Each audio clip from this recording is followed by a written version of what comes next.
Well into adulthood, Ashley had forgotten almost everything she learned in school.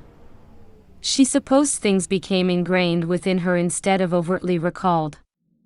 But she remembered one and only one thing. A fact that she had learned in high school French class. Apparently, there was an incredibly strong seasonal wind in France which Europeans called la Mistral.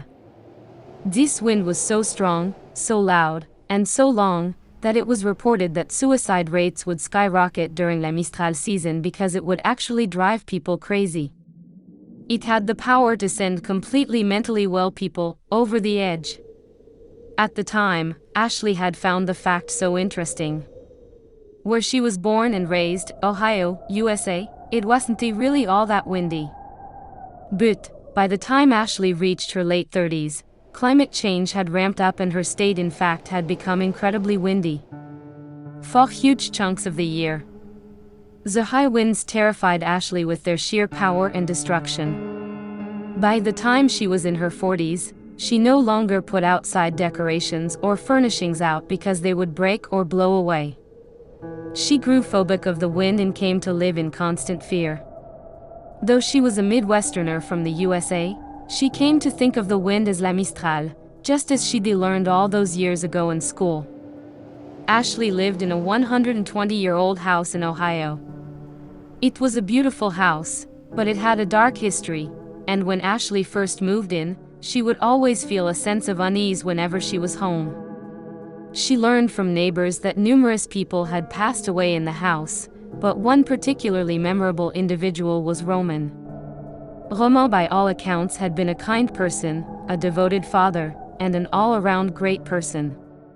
He had died in the house of a brain aneurysm. Although his death was early and entirely unexpected, he had been a chain smoker, so it hadn't been completely out of the question that the world would lose him too soon. At first, Ashley was frightened by Roman's presence, but she soon realized that he meant her no harm. In fact, Roman seemed to be looking out for her. Whenever she was scared or sad, Ashley would suddenly smell cigarette smoke, even though no one in the house smoked. She knew that it was Roman, trying to comfort her. The winds would wail at night, rattling the windows in their frames, and Ashley's heart would pound. She would look at the windows with eyes full of fright, expecting them to blow shards of glass inward. And then she'd smell the smoke. And it felt like she was receiving a warm hug from the most loving of fathers. Year by year, the winds only grew stronger, and Ashley's terror grew. The gusts were so strong that the house seemed to sway on its crumbling foundation. Ashley felt like it was going to fall apart at any moment. The wind howled outside one stormy night, and the lights flickered and then went out. Ashley's breath caught in her throat. She hoped the power would return quickly, but it did not, and she was swathed in darkness. Ashley realized that she hadn't smelled Roman's cigarette smoke in months. She began to worry that something had happened to him. Had he been blown away by the wind? The wind raged on. Ashley was lying in bed when she heard a strange noise. It was a scraping sound, like something heavy being dragged across the floor. She sat up, her heart pounding in her chest. The noise grew louder, and Ashley realized that it was coming from the hallway outside her room. She got out of bed and cautiously opened the door. The hallway was shrouded in darkness, and Ashley couldn't see anything. But she could hear the scraping sound more clearly now. It was coming from the end of the hallway, where Roman's old bedroom was. Trembling with fear, Ashley made her way down the hallway. As she got closer to Roman's room, she could smell cigarette smoke. It was so strong that it made her eyes water. When she reached the door to Roman's room, Ashley saw that it was slightly ajar. She pushed it open, and gasped in horror. Roman's ghostly figure was standing in the center of the room, his eyes fixed on her. But something was different about Roman. His face was twisted into a grimace of rage, and he was dragging something heavy behind him. Ashley realized, with a sickening feeling in her stomach, that it was a noose. Roman had always been a friendly ghost, but now he was consumed by anger. Ashley could feel the hatred radiating off of him, and she knew that she was in danger. Ashley had heard some rumors that Roman had been involved in some shady business dealings in his life, but no one knew for sure. Some said that he had cheated his business partners out of money, while others claimed that he had been involved in illegal activities. Whatever the truth was, it seemed that Roman had been hiding a dark secret. Perhaps it was the guilt of his misdeeds that had kept him tethered to the earthly realm, unable to move on. Or maybe it was something more malevolent, something that had taken hold of him during La Mistral. Whatever the reason, Roman's ghost had become a malevolent force, driven by an insatiable hunger for revenge. And now, Ashley would become his latest victim. She turned and ran, sprinting down the hallway as fast as she could. The wind continued to rage outside. Ashley could hear strange noises coming from the attic. It sounded like something was moving up there, something big and heavy. She tried to ignore it, but the noise only grew louder and more insistent.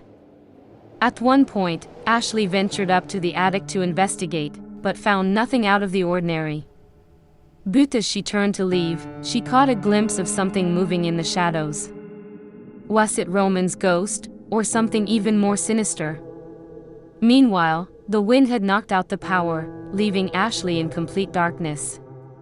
She stumbled around the house, trying to find a flashlight or a candle. But every time she thought she had found something, it would disappear or flicker out of existence.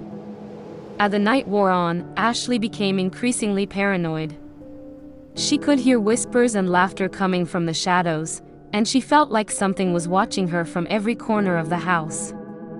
At another point, she found herself in the basement, where she discovered an old journal hidden among some boxes. The journal belonged to Roman, and as she read through it, she realized that he had been involved in some truly heinous acts. The more she read, the more she began to understand why Roman's ghost was so vengeful.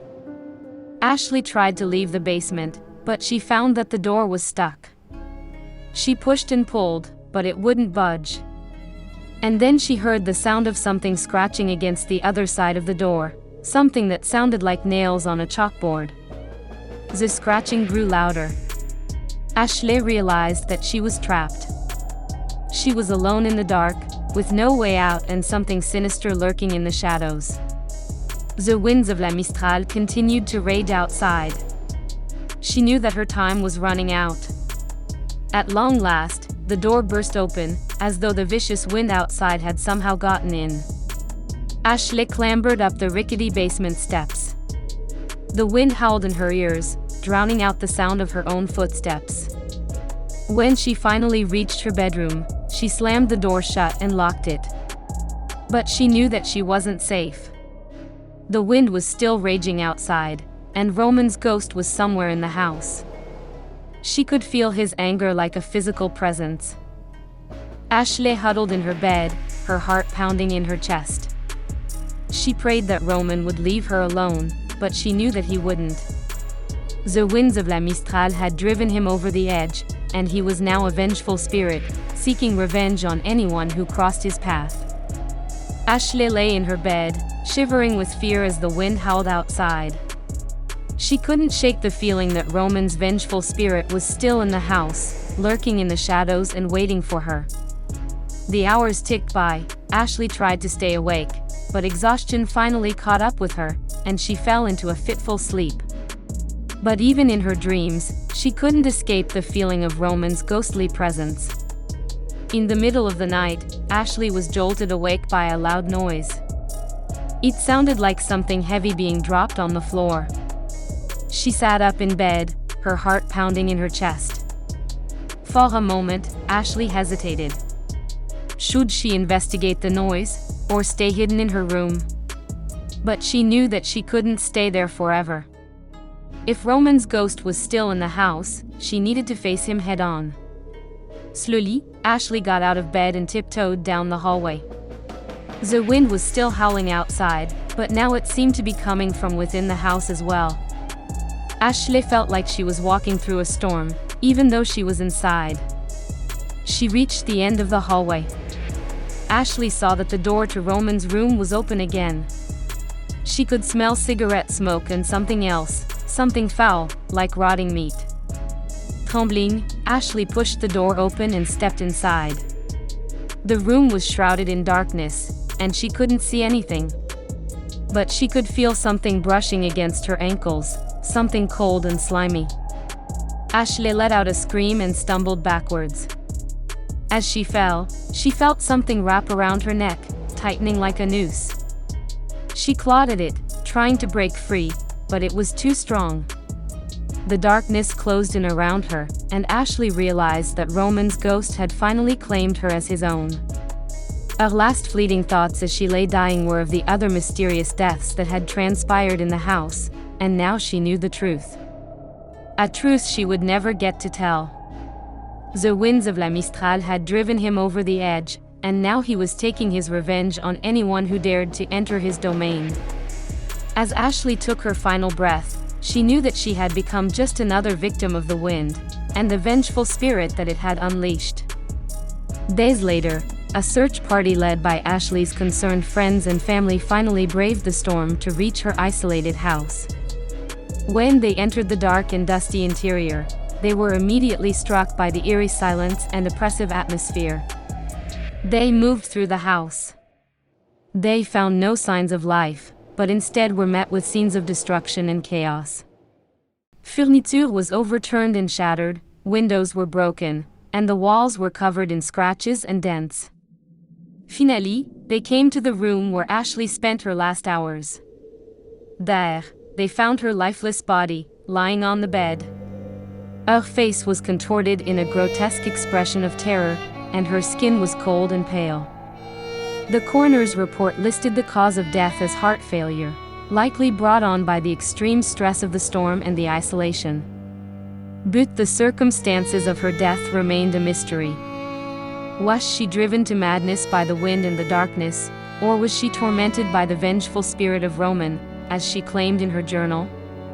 In the end, the only thing that was certain was that Ashley's house remained haunted, a place of darkness and despair, where the wind howled through the shattered windows and the spirit of Roman still lingered, waiting to claim the next victim of La Mistral.